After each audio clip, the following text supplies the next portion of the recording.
Hello বন্ধুরা, তোমাদের সাথে আজকে আমি শেয়ার করব যে কেন আমি সেদিনকে সবাইকে নিয়ে ভূতের রাজা দিলবরে খেতে গেছিলাম।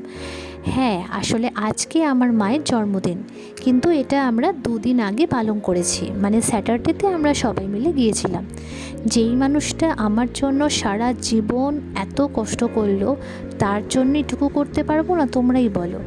সত্যি খুব ভালো লাগলো। সবথেকে বড় কথা, মা ভীষণ ভীষণ হ্যাপি হয়েছে, ভীষণ খুশি হয়েছে।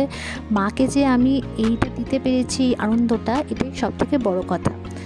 আর তোমরা নিজেরাই দেখে নাও, তোমরা অবশ্যই দেখো, জানিও তোমাদের কেমন লাগলো ভিডিওটা।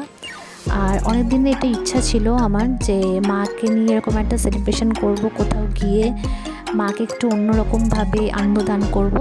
তো সবাই মিলে খুব মজা করেছি, খুব খাওয়া দাওয়া হয়েছে। পৃথিবীর সকল মারা যেন খুব ভালো থাকে, সুস্থ থাকে, এই কামনাই করি। আজকে ভিডিওটা বন্ধুরা এখানেই শেষ করছি। তোমাদের ভালো লাগলে অবশ্যই কিন্তু তোমরা একটু লাইকস অ্যান্ড কমেন্ট করে দিও। টাটা।